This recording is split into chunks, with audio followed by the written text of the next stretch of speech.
করবে, এটা আপনার কাছে আমরা শুনতে চাই না। জুলাই সনদ বাস্তবায়নের দায়িত্ব এটা আপনার।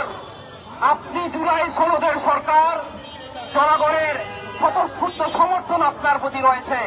সুতরাং আমরা আপনার কাছে দাবি করব, জুলাই সনদকে বাস্তবায়নের জন্য যত পদক্ষেপ সেটা আপনাকেই নিতে হবে।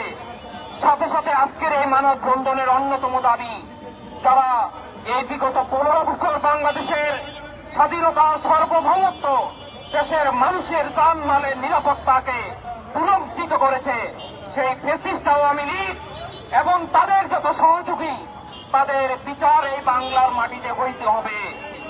তাদের বিচারের পূর্বে তারা বাংলাদেশে কোন রকমের রাজনৈতিক কর্মকাণ্ড পরিচালনা করতে পারবে না।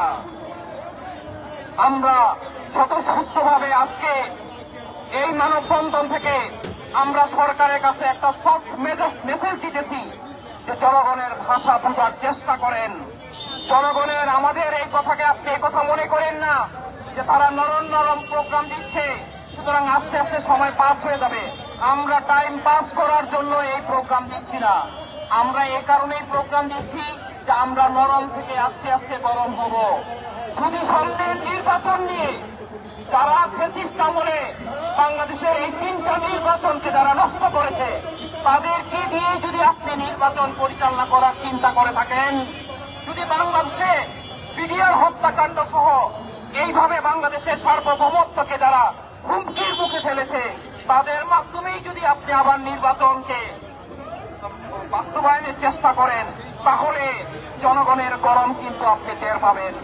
আমরা সরকারের কাছে বিনীতভাবে অনুরোধ করব যে পিআর পদ্ধতিতে নির্বাচন, জুলাই সনদের বাস্তবায়ন সহ ফ্যাসিস্ট আওয়ামী লীগের এবং তার সহযোগীদের বিচার এবং এই সহ 5 দফা যে দাবিতে আমরা মাঠে নেমেছি, এই দাবি জনগণের দাবি।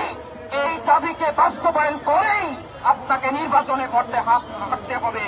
অন্যথায় জনগণ কিন্তু আবার আরেকটা 5ই আগস্ট বাংলাদেশে তৈরি করবে ইনশাআল্লাহ। সবাইকে স্বতঃস্ফূর্তভাবে আজকের এই কর্মসূচি